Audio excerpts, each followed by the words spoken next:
আমার প্রিয় শিক্ষার্থীরা, ইংরেজি পত্রিকা কিভাবে পড়া যায় সেই ধারাবাহিকতায় আপনাকে স্বাগত। Here we see, can Bangladesh deliver justice for the disappeared? এর অর্থটা দাঁড়ায়, বাংলাদেশ কি নিখোঁজদের জন্য ন্যায় বিচার প্রদান করতে পারবে? Here we see, justice এর অর্থ হলো ন্যায় বিচার। দেখবেন যখনই স্লোগান দেয়, যখনই কোনো একটি অপকর্ম ঘটে বা সহিংস ঘটনা ঘটে, তখনই আমরা জাস্টিস জাস্টিস শুনে থাকব। ওকে, জাস্টিস ন্যায় বিচার। ফর দ্য ডিসেপিয়ার নিখোঁজদের জন্য। লক্ষ্য করুন, আপনাদের অনেকেরই এখানে প্রশ্ন থাকবে ডিসেপিয়ার্ড এর অর্থটা আসলে কি, আর এর পূর্বে আর্টিকেলই বা কিভাবে হলো। লক্ষ্য করুন, আমি দু একটি উদাহরণ দিচ্ছি, তাহলে বুঝতে পারবেন। আমরা কিন্তু এই যে দা এরপরে পূর্ব ব্যবহার করি, তাই না? এর মানে কি? ওকে, এর মানে হচ্ছে গরিবদের নির্দেশ করছে, সমস্ত গরিবদের। ঠিক একই রকম ভাবে ডিসেপিয়ার এর অর্থটা হচ্ছে নিখোঁজ, মানে উধাও বা নিখোঁজ। সেই অর্থে নিখোঁজ যারা যারা হয়েছে সবাইকে নির্দেশ করতে এখানে এই আর্টিকেল দা নির্দিষ্ট অর্থে ব্যবহার হয়েছে। যেমন আরো যদি উদাহরণস্বরূপ বলি, যেমন আপনি বলতে পারেন দা উন্ডেড, তার মানে হচ্ছে আহত সবাইকে নির্দেশ করবে। কেমন? দা উন্ডেড আহত সবাইকে নির্দেশ করবে। আবার আপনি যদি বলেন দা ইংলিশ, তার মানে ইংলিশ ব্রিটিশ যারা আসে সবাইকে নির্দেশ করবে। ঠিক একই রকম ভাবে এখানেও আর্টিকেল দা নির্দেশ করে নির্দিষ্ট অর্থে এই যারা নিখোঁজ হয়েছে সবাইকে নির্দেশ করেছে। আবার অনেক সময় দেখবেন, আপনারা ব্যবহার হতে দেখবেন দা ডিকিজ, মানে যারা মারা গিয়েছে। তার মানে এইভাবে একটা দল বা পুরো একটি অংশকে নির্দেশ করতে আমরা সিম্পলি এইভাবে আর্টিকেল ব্যবহার করতে পারি। যাই হোক, আসুন আমরা আমাদের যে মূল আলোচনা আছে আমরা সেখানে চলে যেতে পারি। ওকে, দ্য ফল, পতন, এখানে মূলত নাউন হিসেবে ব্যবহার হয়েছে। The fall of authoritarian Awami League regime. এই পর্যন্ত অর্থটা দাঁড়ায় এই যে যে আওয়ামী লীগ শাসনামলের কর্তৃত্ববাদী সরকারের পতন ইন অগস্ট 2024, 2024 সালের আওয়ামী লীগ শাসনের, কর্তৃত্ববাদী আওয়ামী লীগ শাসনের পতন। এবিসি মার্কড, এটা চিহ্নিত করে। মার্কের বেশ কিছু অর্থ আছে, এখানে অর্থটা দিচ্ছে চিহ্নিত করে। নট জাস্ট, এখানে এই জাস্ট এর অর্থটা এইরকম অর্থে শুধু, নট জাস্ট শুধুই নয়, এরকম অর্থে। আমরা পুরো অংশটা পড়লে এটার অর্থটা পাবো। লক্ষ্য করে, সাধারণত আমরা জানি যে কোরিলেটিভ কনজাংশন হিসেবে এগুলোর ব্যবহার আমরা করে থাকি। তাকে আমরা একটু শেষ করি। Not just a political transformation, এটা আসলে শুধুমাত্র রাজনৈতিক রূপান্তরই নয়। এই যে যে রূপান্তরই নয়, কেবল রূপান্তরই নয় বা শুধু রাজনৈতিক রূপান্তরই নয়, এটা নির্দেশ করতে নট জাস্ট নয়, এটা নির্দেশ করতে, মানে এখানে একটু গুরুত্ব দেওয়া হয়েছে, রাইট? ওকে, বাট, এই যে নট জাস্ট আর বাট একসাথে অর্থ প্রদান করে। কেমন? কোরিলেটিভ কনজাংশন হিসেবে আমি দেখিয়ে দিব। এবার সে দ্য বিগিনিং, মানে এটাও, মানে শুধুমাত্র এই ব্যাপারটাই নয়, এই যে যে পলিটিক্যাল ট্রান্সফরমেশন আমরা বলি, যে রাজনৈতিক পট পরিবর্তন, এটাই না, সাথে এটাও আছে। বাট দ্য বিগিনিং, শুরু, অফ আ লং ওভারডিউ রিকনিং, এর অর্থটা দাঁড়ায় দীর্ঘ সময়ের, মানে এটা হচ্ছে আ লং ওভারডিউ, মানে দীর্ঘকালের, দীর্ঘদিনের যেই গণনা। এভরিসি দীর্ঘদিনের যে গণনার শুরু। গণনার শুরু কি?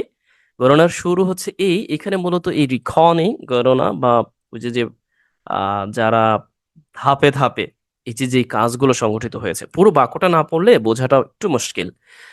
ওয়ান, উইথ ওয়ান অফ বাংলাদেশের ডার্কেস্ট লেগাসিস, মানে বাংলাদেশের যে সবচেয়ে অন্ধকারাচ্ছন্ন উত্তরাধিকার, মানে বংশ পরম্পরা আর কি, যে ব্যাপারগুলো আছে, মানে কিছু কালচার আছে, তার মধ্যে একটির গণনা দিয়ে শুরু। দা, তার মানে হচ্ছে এই যে যে সবচেয়ে ডার্কেস্ট যে লেগাসি গুলো আছে, তার মধ্যে এখানে দুইটা উল্লেখ আছে। একটা হচ্ছে wide spread, widespread and systematic use of enforced disappearances. তার মানে এই যে সবচেয়ে অন্ধকারাচ্ছন্ন বা অন্ধকারাচ্ছন্ন উত্তরাধিকারগুলির যে একটি, সেটা হলো কি enforced disappearances। তার মানে জোরপূর্বক গুমের এবং পদ্ধতিগত বিস্তর যে ঘটনা, একসাথে দেখলে আমরা বুঝতে পারবো। লক্ষ্য করুন, আমরা এই অংশটি আবারও পড়ব। মূল কারণ হলো যাতে করে আমরা এই ব্যাপারগুলো ভালোভাবে বুঝতে পারি। আমাদের এই এই যে কত বড় একটি বাক্য, লক্ষ্য করুন, আমরা প্রথমত আমরা দেখলাম, এখন আমরা একটু দেখার চেষ্টা করি যে কত বড় একটি বাক্য, তাই না? এই বড় একটি বাক্য, এর মাঝে আমরা যদি একটু সিস্টেমেটিকলি, একাডেমিকলি বা গ্রামাটিকলি দেখার চেষ্টা করি, লক্ষ্য করুন, এই পর্যন্ত হচ্ছে এই বাক্যের প্রধানত সাবজেক্ট। তবে এর মধ্যে কথা আছে। মূলত এইটুকু হচ্ছে প্রধান সাবজেক্ট। যারা আপনারা বিস্তারিত জানতে চান তাদের জন্য এটা হতে পারে দারুণ একটি ব্যাপার। মূল সাবজেক্টটা কিন্তু এটাই। আর এখানে অফ যুক্ত করে এই বাকি অংশকে যুক্ত করে দেওয়া হয়েছে, এই পুরো অংশটা। এখন বলতে পারেন এটা কিভাবে? সিম্পল ব্যাপার। এই প্রথম এই অংশটুকু মূলত নাউন ফ্রেজ তৈরি করা হয়েছে এই পর্যন্ত। এরপরে প্রিপোজিশন এর সাহায্য নিয়ে আরো কিছু অংশ যুক্ত করা হয়েছে, যেটা এত সালে। এরপরে হচ্ছে ভার্ব। তারপর আমরা দেখলাম যে খুব রিলেটিভ কনজাংশনের অংশ হিসেবে আমরা যে নট অনলি ব্যবহার করি না, ঠিক এই রকম নট জাস্ট। আমরা চাইলে এখানে বলতে পারতাম not only political transformation but also, এটাও ব্যবহার করতে পারতাম। But you can use here and not just, okay, and also, but also. I think so you have got right now. তারপরে আমরা আরো বিস্তারিত দেখার চেষ্টা করব। এভিসি, নো প্রবলেম। আপনারা চাইলে এটাকে নোট করে নিতে পারেন। দেখুন, নোট করাটা অনেক বেশি গুরুত্বপূর্ণ, যাতে করে হ্যাঁ, আরেকটি ব্যাপার আপনার প্রশ্ন হতে পারে যে এইখানে এই যে ক্লোন ব্যবহার হলো, এটা কিভাবে হলো? লক্ষ্য করুন, আমি যখন বলছি যে সাথে দীর্ঘস্থায়ী গণনার যে সূচনা, এর মধ্যে আরেকটি ব্যাপার আছে, বাংলাদেশের সবচেয়ে অন্ধকার উত্তরাধিকারগুলির একটির সাথে। তার মানে হচ্ছে সেই একটি কি? সেই একটি হচ্ছে বলপূর্বক গুমের ব্যাপক ও পদ্ধতিগত ব্যবহার। তার মানে এই কলন দিয়ে আপনি কোন একটি নাউন বা নাউন ফ্রেজ সম্পর্কেও অতিরিক্ত তথ্য প্রদান করতে পারবেন। The widespread and systematic use of enforced disappearances. enforced এর অর্থটা জোরপূর্বক। দয়া করে, এখানে পাস্ট পার্টিসিপল আছে, আপনি কিন্তু দয়া করে এটাকে নোট করবেন যে জোরপূর্বক, বলপূর্বক অর্থ প্রদানে enforced ব্যবহার করা হয়। কেমন? আশা করছি বুঝতে পেরেছেন। আসুন আমরা পরবর্তী অংশটুকু দেখতে পারি। of for over a decade। একটা ব্যাপার লক্ষ্য করেছেন কি? এখানে প্রিপোজিশন ওভারও ব্যবহার হয়েছে, আবার ফরও ব্যবহার হয়েছে। এটার যুক্তিকতা কি? তাই না? লক্ষ্য করুন, এর অর্থটা দাঁড়ায় ১ দশকেরও বেশি সময় ধরে। প্রথমত আমরা দেখার চেষ্টা করি, ধরে অর্থ প্রদান করতে মূলত এখানে ব্যবহার হয়েছে ফর। আপনি এক কাজ করবেন, এই যে ফ্রেজটা আছে এটাকে এক কথায় আপনি আপনার প্রয়োজনে ব্যবহার করবেন। ওকে।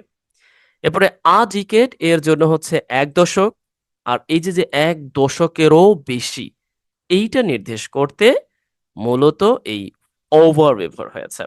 Have you got right now? I think so you have got. তবে আপনি কিন্তু এইভাবে পড়বেন না। আপনি একসাথে এটা পড়ে ফেলবেন। যখনই আপনি দেখবেন যে কখনো এরকম ধরনের কোনো অংশ, ফ্রেজ, অ্যাডভার্বিয়াল ফ্রেজ আপনার তৈরি করতে হচ্ছে, তখন একসাথে পড়ে ফেলবেন। যেমন ১ বছরেরও বেশি সময় ধরে আপনি লিখতেই পারেন। আবার ১ ঘন্টারও বেশি সময় ধরে আপনি এভাবেই লিখতে পারেন। সমস্যা নেই। ব্যাপারটা হচ্ছে জাস্ট এইটা পরিবর্তন করে দিবেন, তাহলে কিন্তু হয়ে যাচ্ছে। তাই না? ওকে। নেক্সট হইছি। আমরা দেখি যে সিকিউরিটি ফোর্সেস ইনক্লুডিং, মানে সিকিউরিটি যে ফোর্স আছে ইনক্লুডিং, যার মধ্যে RAB, DGFI and detective branch. মানে সিকিউরিটি ফোর্সেস গুলো আছে, মানে সব ফোর্সকে নির্দেশ করেছে, যার মধ্যে RAB, DGFI and detective branch, যে গোয়েন্দা ব্রাঞ্চ আছে, অর ইমপ্লিকেটেড, যারা জড়িত ছিল। লক্ষ্য করুন, আমি যদি আপনাকে জিজ্ঞাসা করি যে এই বাক্যের, সিম্পলি আমি যদি জিজ্ঞাসা করি এই বাক্যের সাবজেক্ট কি? ওকে, যান, এটা আপনার জন্য কাজ। দেখি, আপনি জাস্ট এই যতক্ষণ পর্যন্ত দেখেছেন বা দেখার সুযোগ হয়েছে, জাস্ট আপনি এইতটুকু বলবেন যে সিকিউরিটি ফোর্সেস এর অর্থটা মানে এর অর্থটা কি, বা এই পুরো অংশটার সাবজেক্ট কে। আর ওকে, অ্যান্ড ওয়ার ইমপ্লিকেটেড এটা মূলত অর্থ দিচ্ছে জড়িত ছিল। কেমন? আমরা জাস্ট একটু দিচ্ছি। এটা কি ছিল? জড়িত ছিল ইন অ্যাবডাকশন। অ্যাবডাকশন এর অর্থটা কি? মানে গুমের সাথে, গুম বা ওই যে যাদেরকে অপহরণ করা হয়, যেই অ্যাবডাকশন আবারও ডিজাইন করা হয়েছিল টু সাইলেন্স অপোজিশন, বিরোধীদের দমন করতে, বিরোধীদের নীরব করে দিতে। মূলত এই যে যে সাইলেন্স, আমরা কিন্তু সাধারণত সাইলেন্স ব্যবহার করে থাকি, অ্যাডজেক্টিভ ফর্মটা বেশি ব্যবহার করি সাইলেন্ট। হ্যাঁ, এখানে মূলত ভার্ব হিসেবে ব্যবহার হয়েছে, তবে এটা মূলত ইনফিনিটিভ ভার্ব হিসেবে ব্যবহার হয়েছে, যার অর্থটা হচ্ছে দাঁড়াচ্ছে এরকম: নীরব করা, নীরব করতে। কাদেরকে? অপোজিশনকে নীরব করতে। এই যে যে অ্যাবডাকশন গুলো আছে সেগুলো সাজানো হয়েছিল। আপনাকে ইতিমধ্যে আমি প্রশ্ন দিয়েছি, আপনি বলবেন যে এই বাক্যটির মধ্যে প্রধান সাবজেক্ট কে। আর এইখানে আছে পাস্ট পার্টিসিপল। এটা কিভাবে আছে আমি এখানে বলে দিই। এটা মূলত আছে এইভাবে: এই অংশটাকে যদি আপনি নাউন ধরে, এই অংশটাকে ধরুন, এই অংশটার পরিবর্তে আপনি এভাবে হুইজ বসিয়ে দিলেন, হুইজ। এরপরে হুইজ নিয়ম অনুযায়ী আপনি কি দিতে পারেন? ওয়্যার দিতে পারেন। কেন? কারণ এটা প্লুরাল, তার মানে হচ্ছে এই বিষয়গুলো সাজানো হয়েছিল, সেটাই মূলত এখানে সংক্ষিপ্তে লেখা আছে। এই হুইজ ওয়্যারকে এখানে উজু রাখা হয়েছে, জাস্ট সিম্পলি লেখা হয়েছে যে ইয়েস অ্যান্ড অ্যাবডাকশনস, মানে যে যে অপহরণ বা গুম তারা জড়িত ছিল, এগুলো সাজানো হয়েছিল কি? এই বিরোধীদের দমন করতে, বিরোধীদের নীরব করে দিতে। ইন্টিমিডেট ডিসেন্টার্স, যারা মানে ভিন্ন মত অবলম্বী ছিলেন, মানে ভিন্ন মতের যারা ছিলেন, তাদেরকে ভয় দেখাতে। এটাও কিন্তু ইনফিনিটিভ। এটা কিভাবে ইনফিনিটিভ? লক্ষ্য করেন, এই যে যে ইনফিনিটিভটা আছে, এখানে আরো কয়েকটি ব্যবহার করা হয়েছে। এখানে উজ্জ্ব রাখা হয়েছে ইনফিনিটিভটা, এখানে হওয়ার কথা বাট এটা উজ্জ্ব রাখা হয়েছে, এখানে হওয়ার কথা বাট এটা উজ্জ্ব রাখা হয়েছে। যে ইন্টিমিডেট ডিসেন্টার্স, তাদেরকে কি করা হয়েছে? মানে দমন করা হয়েছে। এইটা কিন্তু আপনি অবশ্যই অবশ্যই মাথায় রাখবেন। ডিসেন্টার্স, দ্যাট মিনস ভিন্ন মতের মানুষ, ভিন্ন মতাবলম্বন যারা করে থাকে, এইখানে মূলত তাদেরকে নির্দেশ করা হয়েছে। কেমন? ওকে, এরপরে দেখুন, আমরা যদি সিম্পলি বলি অ্যান্ড ইনস্টিল ফিয়ার, ও ভয় দেখাতে, এটাও আছে সাথে। তার মানে ভয় দেখাতে, ভিন্ন মতাবলম্বী যারা আছে তাদেরকে দমন করতে। আমরা লক্ষ্য করছি যে এই যে যে বছরের পর বছর ধরে সিকিউরিটি ফোর্সেস, যাদের মধ্যে র্যাবস, ডিজিএফআই এবং ডিটেকটিভ ব্রাঞ্চ যারা জড়িত ছিল, অ্যান্ড ইনস্টিল ফিয়ার, এই ইনস্টিল দ্যাট মিনস এটাও কি এইরকম অর্থেই, মানে প্রদর্শন করা অর্থে বা কার্যকর করা অর্থে, fear. Have you got right now? I think so. Okay, next হইছি, এখান থেকে যে বিষয়টি আপনি অবশ্যই অবশ্যই আমাকে কমেন্টে অবগত করবেন, তাহলে ডিসেন্টার্স অবশ্যই আমাকে অবগত করবেন। এরপরে আপনি মানে আপনি লিখে আমাকে কমেন্টে অবগত করতে পারেন। এবং ইনস্টিল অথবা ইমপ্লিকেটেড, যদিও এটার আরো কিছু অর্থ আছে, বাট হিয়ার এখানে মূলত অর্থটা দিচ্ছে জড়িত ছিল। ওকে, ভিকটিমস, দ্যাট মিনস এই যে যে যারা ভিন্ন মত অবলম্বনকারী, তারপরে যারা গুমের শিকার হয়েছে, যারা অপহরণের শিকার হয়েছে, ওয়ার অফেন হেল্ড। হেল্ড এখানে মূলত ধরা অর্থে ব্যবহার হয়েছে প্যাসিভ সেন্সে, যে তাদেরকে প্রায় আটকে রাখা হতো। কেমন? আটকে রাখা হতো ইন ক্লান্ডেস্টাইন সাইটস, বিশেষ করে গোপনীয় যে জায়গায় বা গোপনীয় স্থানে তাদেরকে আটকে রাখা হতো, গোপন স্থানে। Like the now notorious Aynaghor, বর্তমানে যা আয়নাঘর নামে পরিচিত। আমরা চাইলে এইভাবে বলতে পারি। এখন অনেকে বলতে পারেন এই নাও এখানে, ওকে, এইটা কিভাবে ব্যবহার হয়েছে জানেন? এটা মূলত ব্যবহার হয়েছে, নাও এখানে ঠিক আছে, adverb, notorious adjective, and Aynaghor noun. এইটা মূলত পুরো অংশটা নাউন ফ্রেজ হিসেবে ব্যবহার হলেও মূলত এই অংশটা তৈরি হয়েছে কম্পাউন্ড অ্যাডজেক্টিভের সাহায্যে।